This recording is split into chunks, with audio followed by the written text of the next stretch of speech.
Hello everybody, how are you doing? Hope you're doing well. Today, we're looking at Navatsaraka Music 82. We're only about 24 off the pace now. Coming ever closer to the present day. This volume was originally released in July 2012, which was Olympic time. I actually saw some of the Olympics. So the women's football, Sweden versus Japan in Coventry, Ricoh Stadium. Bit of history. So have we got an Olympic medal winning compilation here? Or is it going to be struggling to even come away with a wooden spoon? Well, let's have a listen. Let's go through it, song by song, and let's see how it all stacks up. What we're aiming to do is to find all the songs that still sound good today. Lasting classics. Now this first song is called We Are Young. And it's just a reminder that with every now that goes by, I'm getting older and older in relation to the artists. And I was thinking, at what point are you just too old to do this, really? But then I was thinking, well, at what point would you be too young to really do the old nows? And if you're taking an overview of every single now, from now 1 in 1983 to present day, now 105, you've got to be able to hold in your mind 37 years of pop music.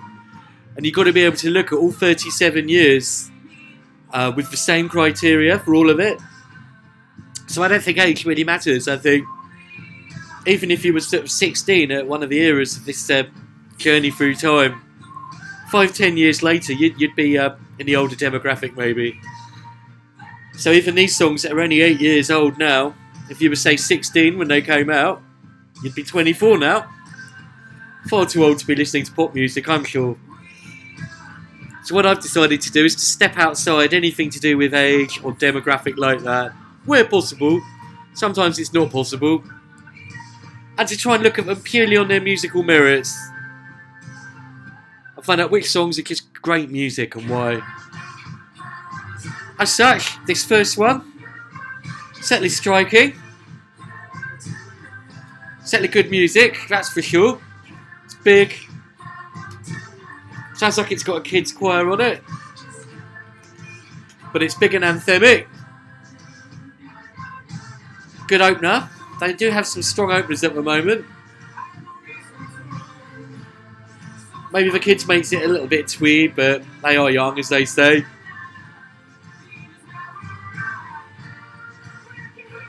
In terms of stats, I often look at the stats to get an idea of how popular a song is. 761 million views, nearly 1 billion, so certainly popular.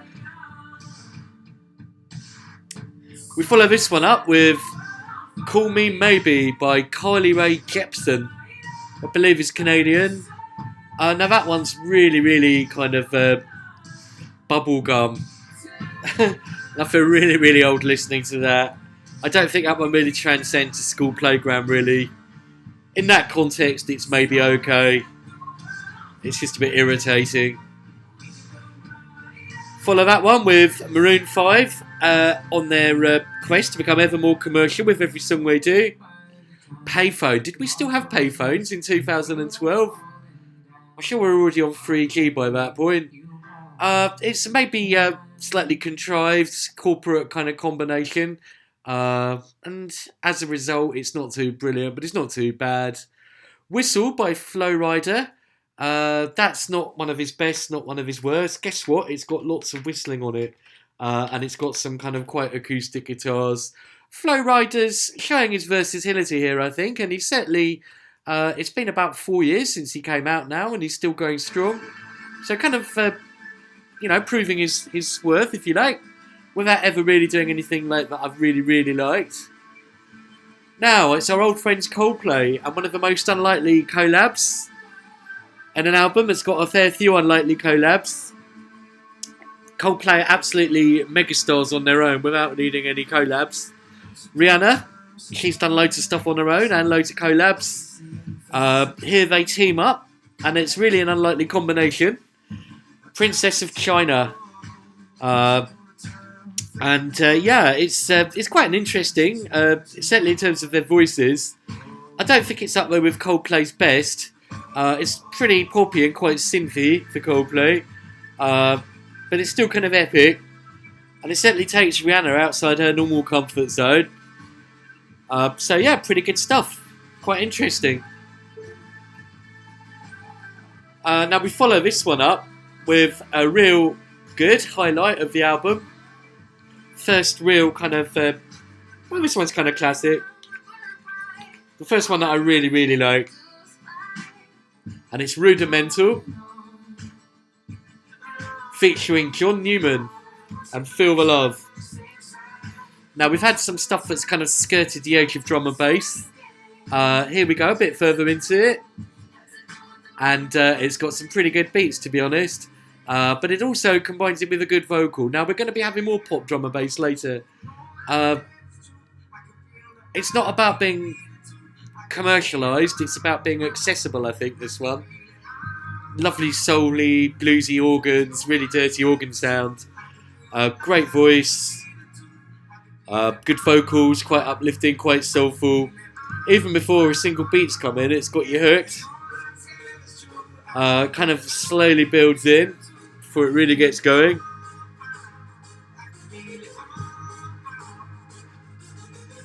Wait for it. Yeah, I really like this one. Better than the next one. Here's that build up. Wait for it. Yeah. All about the build up. But it's what it does when you get there that's equally important. Yes. Okay, that's Rudimental and John Newman.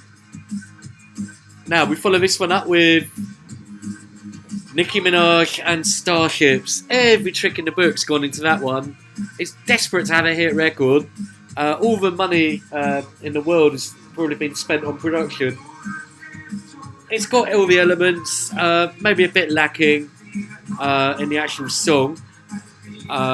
She's kind of got talent. She's obnoxious, but you know, she's talented. It's okay, I'll give it a pass. But I think I'd rather listen to Starship and Starships. I show my age. Where have you been, Rihanna? This is another good one from her. She does do this sort of stuff really, really well. It's clubby, but it's not as blatant as some of the stuff that we're going to be having shortly. It's still got room for a bit of sophistication, a bit of soul in there. It's good stuff. Her vocals, they're on good form in this one. Okay, R.I.P. Rita Ora and Tiny Temper. It feels a bit second rate, really. R.I.P. to the girl I used to be. It's not really all that. It's okay, but it's a bit forced, a bit stilted. Now, one that's probably really uncool, really probably I shouldn't like, but I do, purely on its musical merits. I'll get it lined up so you can listen for yourself. It's Conor Maynard. This is Can't Say No. And in the video, he looks like a bit of a Daniel Bedingfield type. Do you remember him about 10 years ago? On these, God, that seems like ages ago when he was having hits, but it was only about 10 years before this.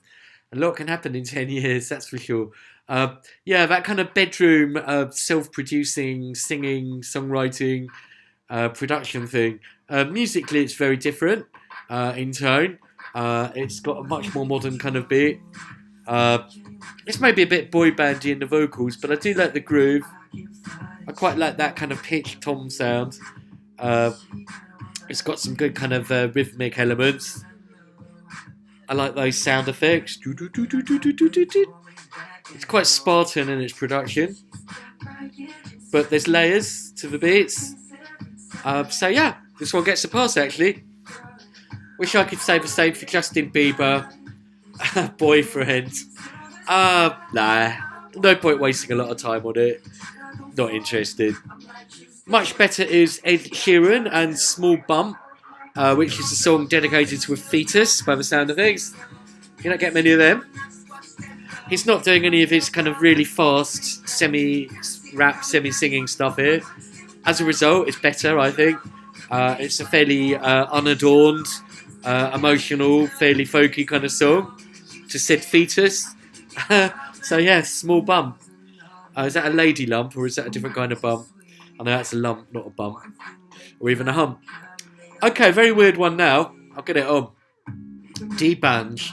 Is that how you pronounce it? And Oliver Twist.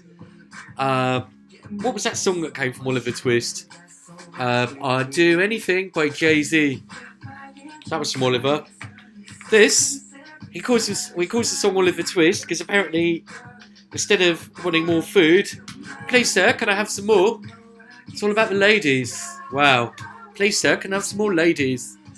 Well, and he name checks various ladies like Rihanna and Beyonce in the lyrics.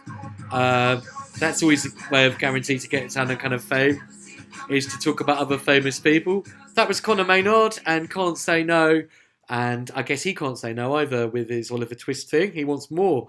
D-Banj from Nigeria and Oliver Twist, that's coming up now. Yeah, in terms of music, it's one of the more African kind of sounding things that we've had on one of these for a long time. But it's also kind of mixed up with more Western styles. It's quite kind of repetitive and monotonic in the music, but it's quite hypnotic and tribal as well. So another one I give a free pass to. It's certainly different. Okay, this is followed up by a great song. Damn, I should put this one on actually. I've only just put on Oliver Twist. I'll get it lined up and we'll maybe play it in a bit. It's Stoosh, Black Heart. Yeah, this is more like their modern Motown sound, and it's really haunting actually. It definitely sounds like it's about a very difficult relationship, maybe with someone who's abusive or something. Yeah, this really does take this sort of revival of the old Motown sound and really just push it further and further into kind of authenticity really, with a kind of almost Spectre-esque girl band kind of sound. They've got a lot of kind of charisma to them. Stoosh, Black Heart.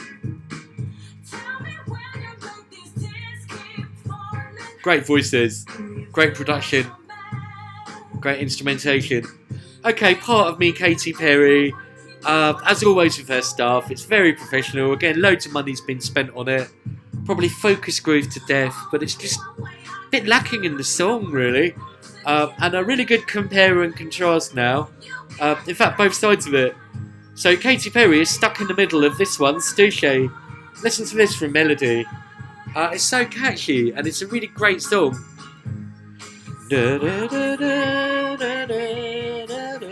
Oh god.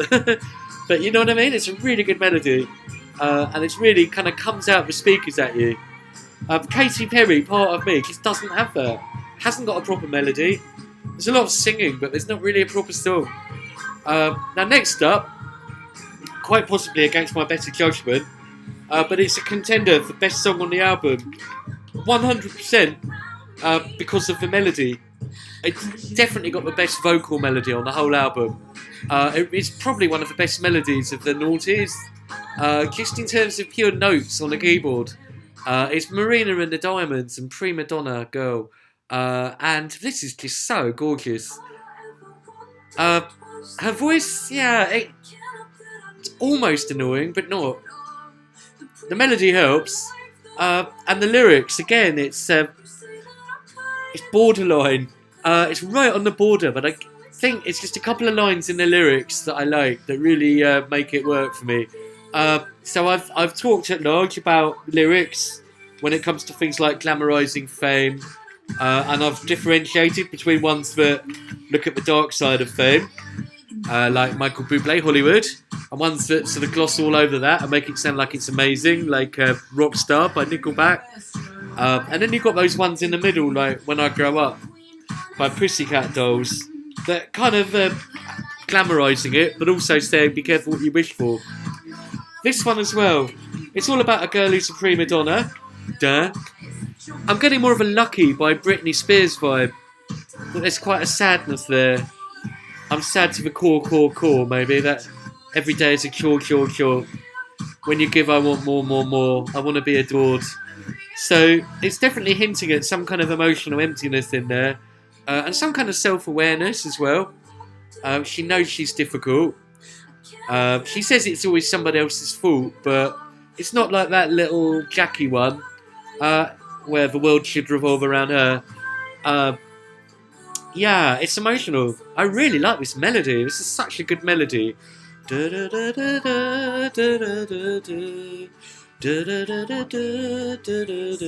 Brilliant, brilliant. Good dynamic. I really like this. Bumping along to this one. Great stuff. Marina and the Diamonds. Where is it? She's from Wales or somewhere. Is it Abergavenny? Great stuff. Okay. Picking Up the Pieces by Paloma Faith. She's got an amazing voice, but I think, again, you could say the melody is not quite all there. It's a bit lacking in focus. I think for me, what makes a really good melody is it's really kind of focused in the notes. There's very much a kind of structure to the notes. It's not just kind of random up and down. It's got a kind of almost symmetry and a kind of pattern and a shape to it. And Paloma Faith, Picking Up the Pieces, it's good and I still like it, but I think melodically it's a bit woolly. You see, this has got real definition.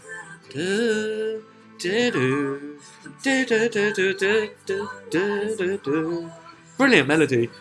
Paloma Faith, not quite as good, but it's still really good, and I'd still listen to it. And when it makes up for a melody, it kind of has in harmony, I suppose, and soul. Train, Drive By, very poppy, kind of MOR, AOR pop, but it's okay. Quite like it. Okay, now I wish it was Sparks and a song called Cover Drive. In fact, it's Cover Drive and a song called Sparks. It's way better than the last one. That's also got a really good melody. Very strong vocal melody. They do sound like Rihanna, but that's no bad thing. And another good one, I Won't Give Up by Jason Mraz. That one actually really builds and builds. It's basically a ballad. It starts off very gentle and it's very dynamic. It just builds up as it goes along. That was sensational. That was Marina and the Diamonds. Now here's another really, really good one. Really strong song here from Alex Clare and Too Close. And this is where dubstep takes another step into the kind of mainstream. But it does it in a good way. As I've said before on these videos, when you go from underground to overground, like the Wombles, they're coming back by the way. When you go from underground to overground, there's two different ways you can do it. One, you can do it in a really crass way.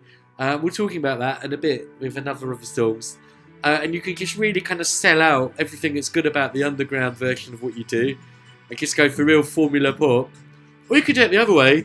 You could bring elements of the underground aesthetic into basic pop songs.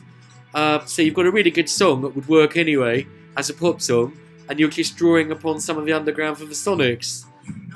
It really comes down to a good melody and a good song.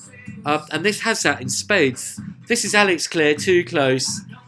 You don't think it's going to go dubstep when it starts. It's more of a kind of ballady thing again. Although there is some kind of electronic percussion. When the chorus comes in, you get some real heavy dubstep kind of electronics. Really, really works. And I've got to say, and you'll see this more on side 2, some of the old school kind of real hypey post-trance stuff's getting really tired. This is the new paradigm for electronica now. So this is Too Close, Alex Clare. Wait, we're going for the chorus any moment. Here we go. Yeah. Good song as well, great melody. Good voice. Okay, this is followed by Emily Sandé. I know we can rely on her. My Kind of Love. Yet again, she doesn't put a foot wrong. She's been great in everything she's done. This is no exception. She's good soul. Okay, we move on to the second half now, and things start to go a bit downhill, to be honest. I'm getting really bored of these. I'm going to be, say, primarily American club electro, club hip-hop things now. They're just tired. They're stuck in 2009, and it's 2012 now. You've got stuff like this going on. We really don't need yet another will.i.am collab. It's not even Fergie, Black Eyed Peas, it's Eva Simons. It sounds like Black Eyed Peas, there's nothing different about it. This is love. So yeah, peak will.i.am, I think. Cheryl Cole, she's called Cheryl now, with Call My Name. Again, it's just those tired, tinny, sub-trancey synths. They don't put you in a trance anymore. They're just easy, cheap, lazy pop fodder. Ghastly. Right, now DJ Fresh and Rita Ora, hot right now. That's very crass commercialisation of an underground sound. In that case, D&B. What on earth was Fresh thinking? He really upset a lot of D&B fans. He really did. And if you look at any of his videos on YouTube, you'll see an awful lot of hate for his pop stuff. People are saying, "What are you doing, mate?" I guess he thought he'd make some money from it. And hot right now, it's not that bad, but it's just cheap. It's just really cheap, half a daily, quick buck kind of stuff. Listen to the Gatekeeper. Listen to his underground stuff. Okay, Talisa Young, ditto, just really pop by numbers. And Turn Me On. Now, this is David Guetta featuring Nicki Minaj. It's okay, it's just nowhere near as good as Titanium. There's another David Guetta one coming up very shortly. Calvin Harris and Neo, both parties I've liked before, but nothing new whatsoever. Let's go. It's just cookie cutter. Usher, Scream, ditto. Done it all before. We've heard it all before. Jessie J featuring David Guetta. Again, it's just like Titanium, but not as good. It's almost the same, but it just doesn't have the same spark. Primarily because you've already heard it. You know, once you've heard this stuff once, you're not as excited the second time you hear it. It's like, yeah, we know. So that was Alex Clare and Too Close. Now we follow it up with, I'll stick this one on, but it's actually, I'll stick on Chris Brown, Turn Up the Music. I always feel a bit uneasy playing Chris Brown stuff, but it's not too bad. It's not too great either. But at least it's ever so slightly different sonically from some of the other stuff that's going on here. It's all sounding the same.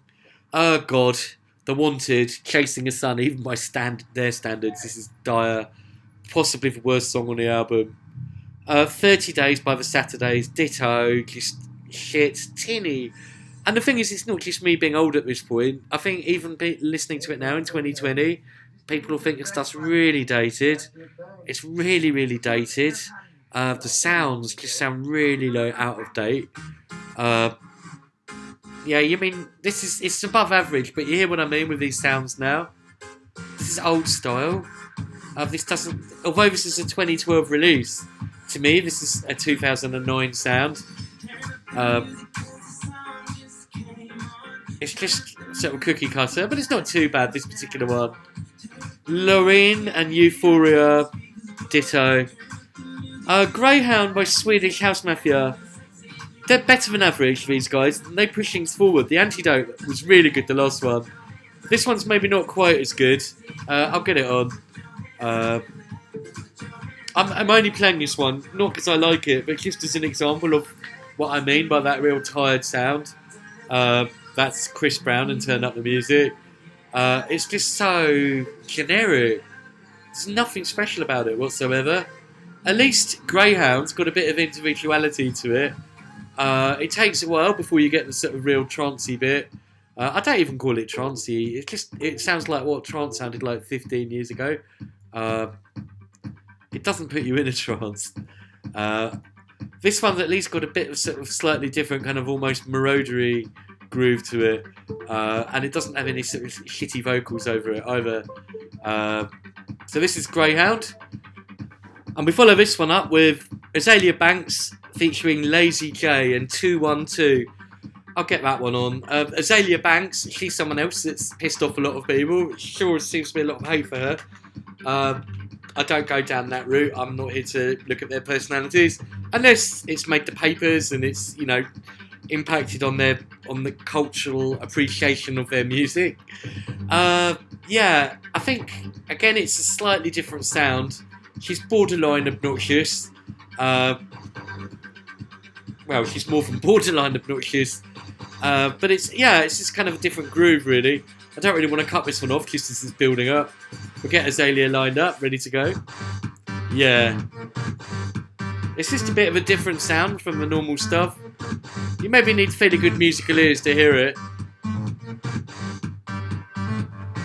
I think just not having the vocals helps. Gives the music space to breathe. Anyway, that's Swedish House Mafia and Greyhound. And here is 212 from Azalea Banks. Quite an interesting kind of deep house groove to it as well. We follow this one up with Ill Manners by Plan B. Now that's very hard hitting. Now, do you remember when I said about Plan B that I didn't like it when it was mainly a vocal song and then started rapping halfway through it? I thought the balance was all wrong, and I thought the worst example was She Said. In this case, it's primarily about him rapping, and as a result, it's fine. The main body of his vocal is rapping, and it actually suits the music very, very well.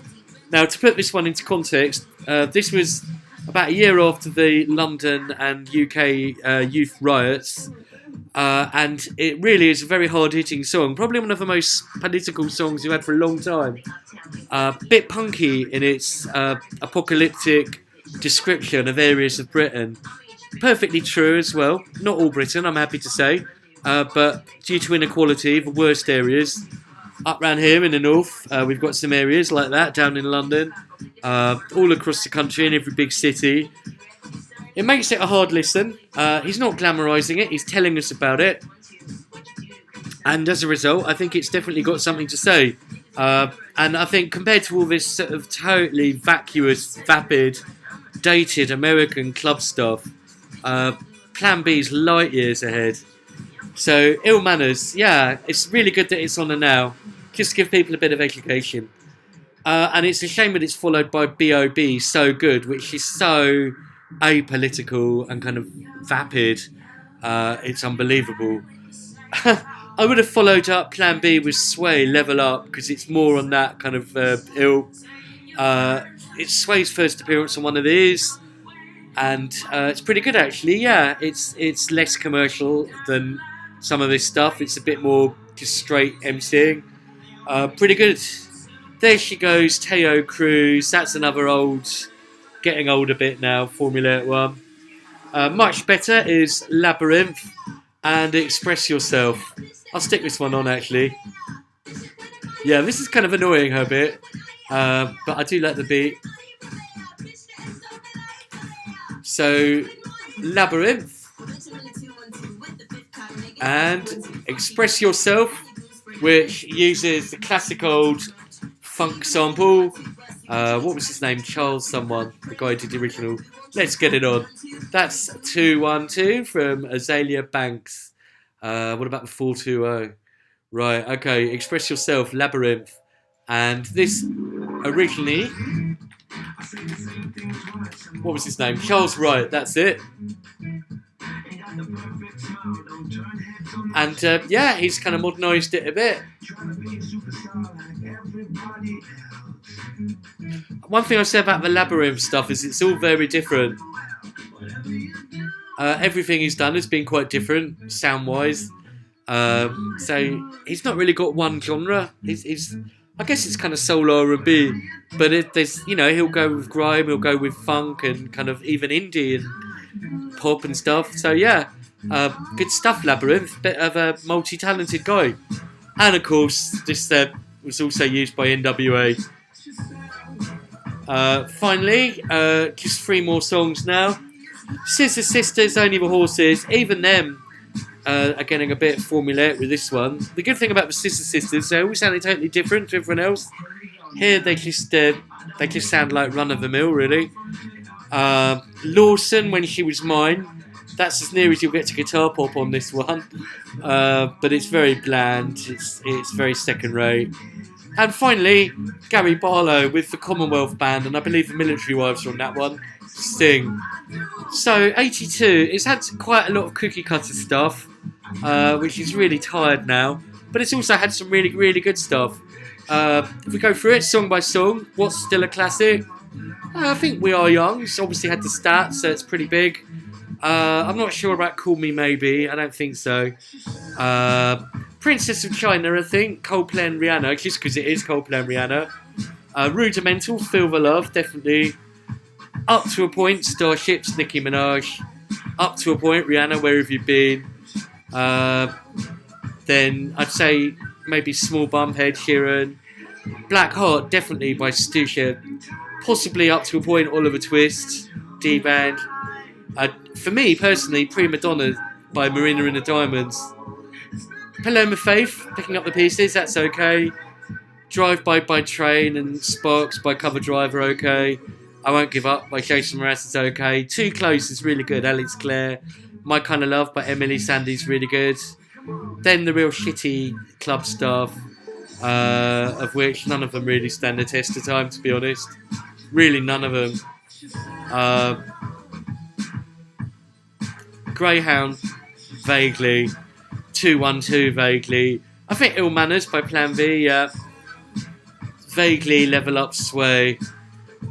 This one, mainly because it is based on a classic, Labyrinth. And that's probably it, really, for classics. So there we go. I've expressed myself and said what I've liked and not liked. And, you know, I don't like being negative on these. I think who wants to watch someone whinging about music? So where I have been negative, I've tried to explain my workings, not have it personal against the artist, and to try and be entertaining in it. But what I'm really all about are the songs that are really good. For me, Marina and the Diamonds takes the top spot for that one. Okay, guys, hope you enjoyed the video. I will see you next time for Now 83. As always, please let me know your thoughts. I'd love to know what you guys think. Okay, you take care. Bye.